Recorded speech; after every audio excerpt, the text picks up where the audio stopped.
Bismillah, Assalamualaikum warahmatullahi wabarakatuh. Kaifa halukum?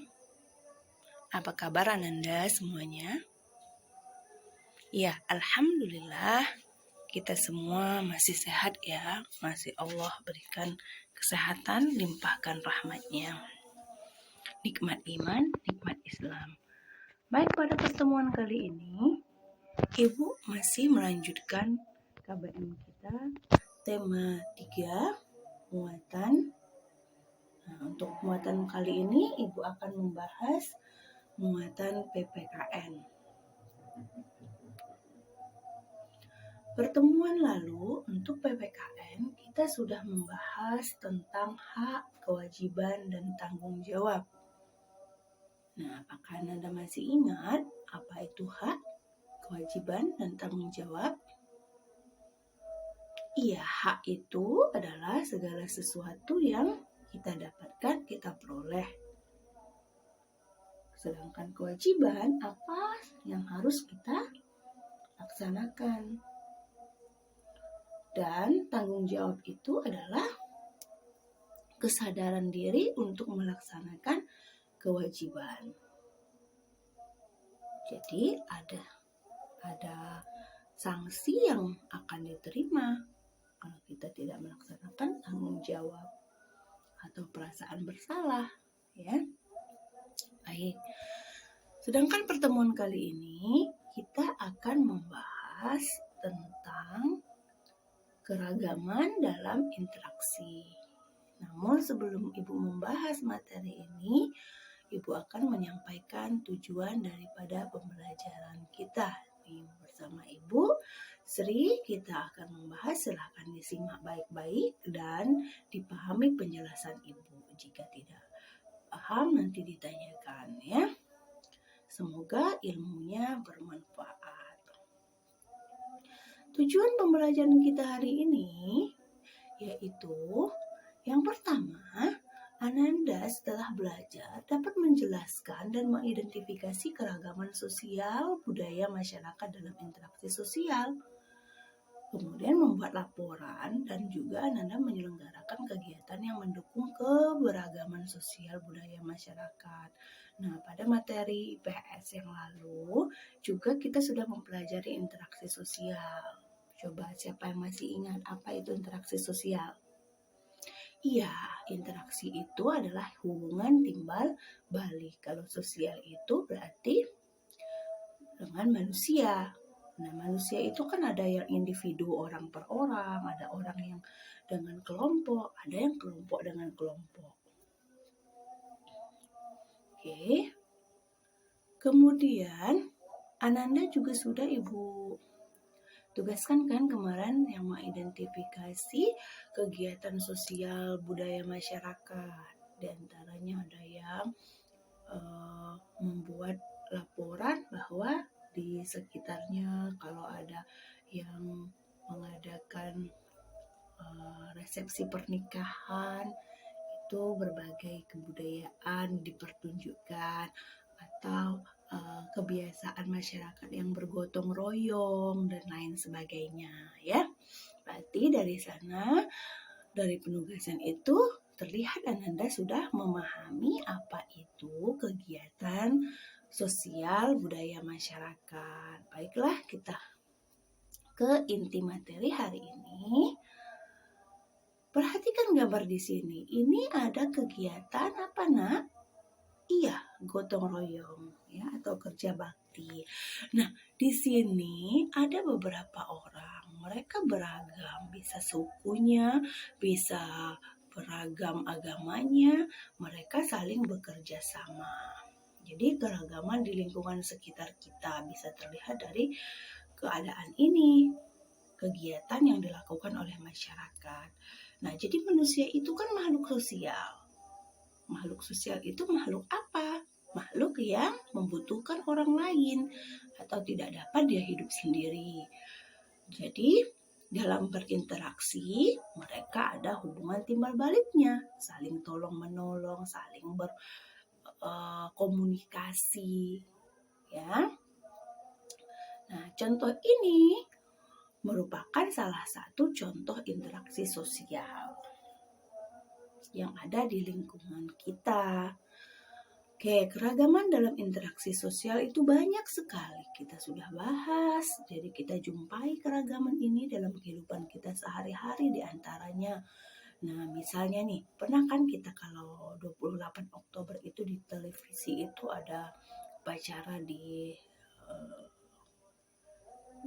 beberapa tempat, atau pada saat 17 Agustus itu di TV kita itu ada juga upacara kenegaraan. Nah, berbagai macam ditampilkan pakaian-pakaian adat. Nah, jadi di sini dicontohkan si Dedi ini punya teman-teman, dia teman-temannya beragam suku. Ada suku misalnya ada Batak, Jawa, dan lain sebagainya. Nah, di sini juga mereka menggunakan pakaian-pakaian yang berbeda, berarti budayanya berbeda. Nah, bahkan dari beberapa temannya ini memiliki keragaman agama. Meskipun berbeda satu dengan lainnya, mereka ini saling bertoleransi. Apa itu toleransi kemarin? Iya, menerima perbedaan. Jadi, terciptalah kerukunan dalam interaksi sosial yang mereka lakukan. Kalau mereka tidak saling toleransi, nanti akan terjadi keributan antar satu lainnya, saling hina, saling mencaci. Nah, itu tentu akan menimbulkan ketidakharmonisan. Kalau mereka saling toleransi, jadi tercipta kerukunan ya. Makanya kita di kehidupan sehari-hari selalu dicontohkan oleh Rasulullah, kita harus saling menghargai meskipun berbeda agama. Kita harus berbuat baik kepada semua orang meskipun dia berbuat jahat kepada kita. Kita harus balas dengan kebaikan. Baik, kita lanjut untuk manfaatnya. Apa sih manfaat kerjasama? Nah, dari interaksi itu salah satunya contohnya adalah kerjasama. Jadi ketika kita bekerja sama, berarti kita melakukan interaksi. Contoh kerjasama di sekolah. Nah, ini ada di sekolah negeri ya.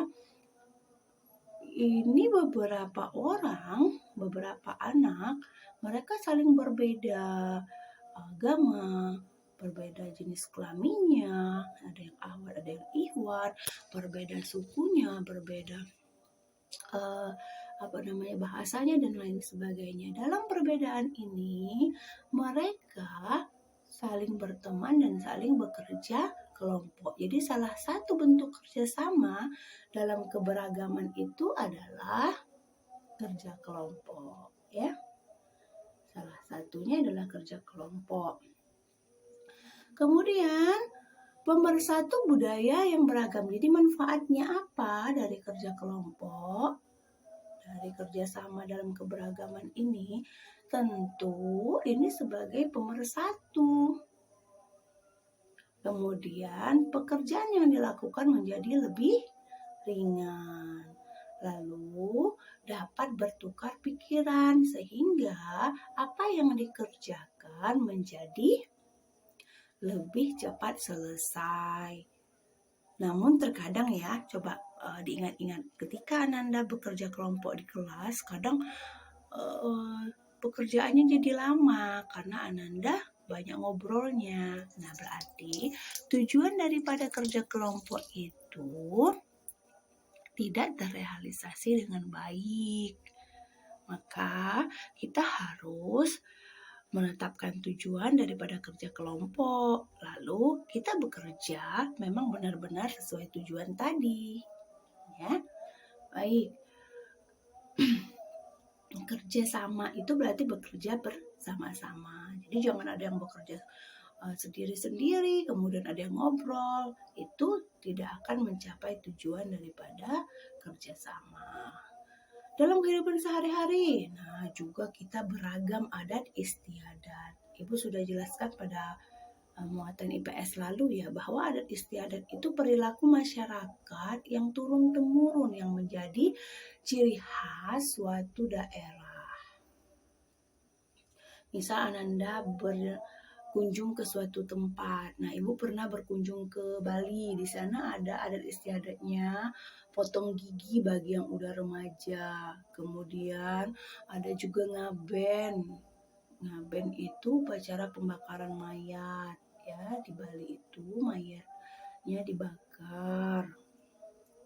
Baru abunya nanti dibuang ke laut. Kemudian kalau di Padang ada namanya tabui ya, Padang Sumatera Barat. Nah, ini adalah beberapa upacara adat di suatu daerah. Namun kita tentu sebagai umat muslim,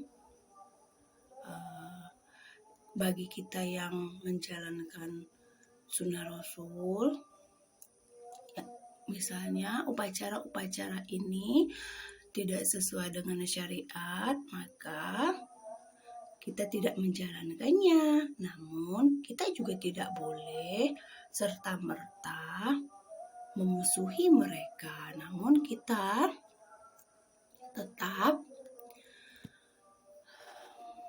membiarkan mereka melaksanakan upacara yang mereka yakini.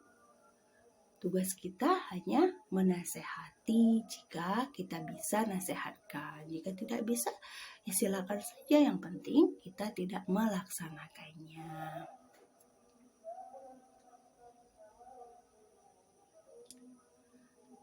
Nah, selanjutnya kita semboyan Bhinneka Tunggal Ika. Jadi, Bhinneka Tunggal Ika merupakan semboyan bangsa Indonesia. Nah, yang ada di Pancasila sendiri. Untuk semboyan ini memiliki makna yang sangat dalam. Apa maknanya? Nah, arti Bhinneka Tunggal Ika itu kan walaupun berbeda-beda tetapi tetap satu jua. Maknanya, jadi meskipun kita beragam, masyarakat kita itu tetap memiliki kesatuan atau bersatu dalam perbedaan.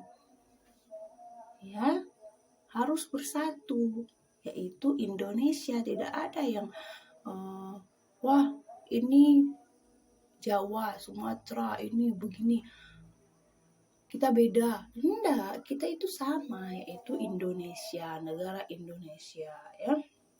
Jadi kita harus saling menghormati dan menghargai agar terwujud tujuan daripada negara ini. Melalui apa? Melalui kerja sama yang baik.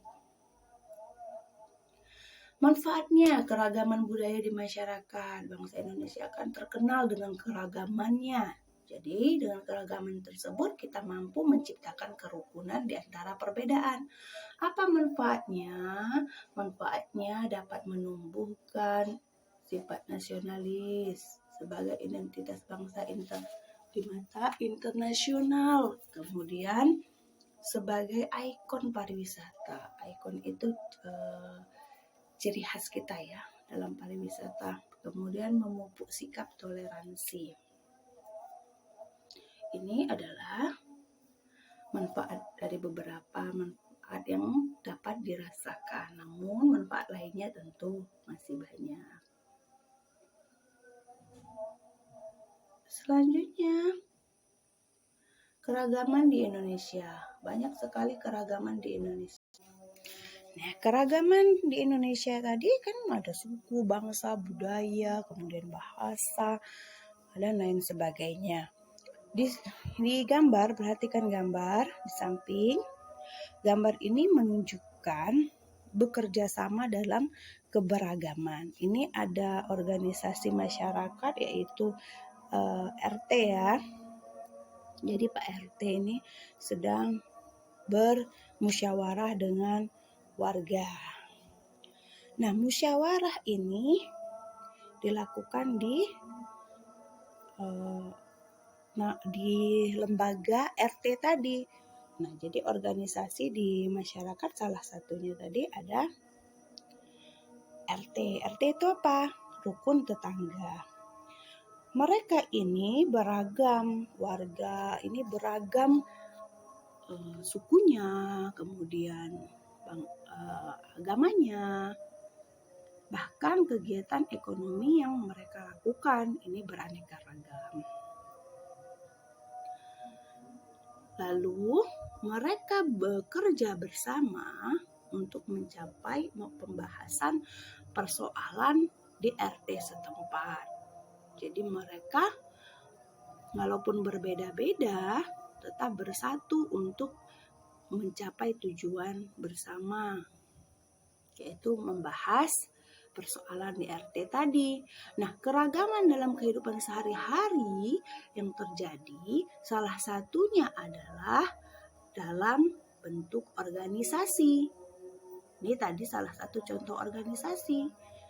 Tujuan organisasi itu menjadi pemersatu antar anggotanya. Nah, di sini anggotanya adalah warga masyarakat. Karena mereka melaksanakannya dengan semangat kebersamaan. Jadi, salah satu daripada kegiatan dalam kehidupan sehari-hari, kebersamaan tadi, keragaman dalam kebersamaan tadi juga dalam organisasi. Jadi organisasi tadi apa? Organisasi itu adalah sebuah perkumpulan. Ya, perkumpulan orang yang memiliki tujuan yang sama untuk mencapai tujuannya tadi. Tujuan yang akan mereka inginkan tadi bersama-sama. Itulah organisasi. Nah, organisasi merupakan salah satu contoh keragaman kebersamaan dalam masyarakat. Baik, perbedaan bekerja sama. Nah, ini perbedaan bekerja seseorang dengan kelompok. Jadi, orang yang bekerja seorang diri dengan orang yang bekerja secara kelompok tentu berbeda. Kalau dianya sendiri, dia mengerjakan segala sesuatunya dia sendiri. Persoalan yang dihadapinya dia harus cari solusi sendiri. Kalau dianya yang berkelompok, tentu dia akan bersama-sama mencari solusinya, mengerjakannya secara bersama-sama. Ini dicontohkan kerja kelompok. Ya, contoh kerja kelompok misalnya di sekolah. Nah, ini manfaat daripada keragaman dalam kelompok tadi apa saja? Berarti mereka dapat saling tukar pendapat. Sehingga kalau ada masalah, mereka pecahkan sama-sama, cari solusi sama-sama. Kemudian, dari bekerja sama itu kita belajar bertoleransi, menghargai perbedaan. Lalu kita mampu menyelesaikan masalah dengan kebersamaan tadi. Nah, tentu tadi harus saling bertoleransi. Kalau tidak, akan menciptakan keributan atau pertikaian. Misal, pendapat si A tidak diterima, dia merajuk. Tapi, kalau kita saling bertoleransi, kemudian kita merasakan bahwa ini adalah untuk kepentingan bersama, maka akan tercipta kerukunan, keharmonisan, ya. Baik, dari pembelajaran hari ini tentang interaksi dalam keberagaman, semoga Ananda dapat memahami interaksi dari yang sudah kita bahas. Contoh keberagaman di Indonesia itu banyak sekali. Kemudian manfaat daripada interaksi dalam keberagaman, diantaranya apa saja? Ya, dapat menumbuhkan nasionalis, menciptakan kerukunan. Lalu kita juga dapat belajar bertoleransi dan lain sebagainya. Banyak ya. Untuk hari ini penugasannya, nah di penugasan ini kerjasama bersama orang tua. Ini ada acak kata, ya, Ibu acak huruf-huruf ini. Nanti Ananda temukan ada kata yang bisa dirangkai. Jadi, misal Ibu temukan ini organisasi, Ibu contohkan organisasi dalam acak huruf-huruf ini ada organisasi. Nah, jadi temukan rangkaian kata dalam huruf-huruf di samping, cari dan tulis maknanya. Setelah Ibu temukan, Ibu tulis maknanya. Misal, organisasi merupakan salah satu contoh keragaman dalam kehidupan sehari-hari. Jadi, maknanya ini dicari sesuai dengan pemahaman Ananda setelah mempelajari materi ini. Baik, semoga dapat dipahami, semoga ilmunya dapat bermanfaat. Atas keaktifannya Ibu ucapkan jazakumullah khairan, tetap semangat. Dan ingat, stay at home, laksanakan protokol COVID dengan baik dan disiplin. Semoga kita segera dipertemukan dalam KBM tatap muka di sekolah. Kita perbanyak berdoa dan beristighfar. Ya. Semua ini qadarullah, sudah ketentuan Allah, kita menjalaninya. Semoga kita dapat sabar, ikhlas, dan balasannya pahala. Ibu akhiri dengan wassalamualaikum warahmatullahi wabarakatuh. Barakallahu fikum.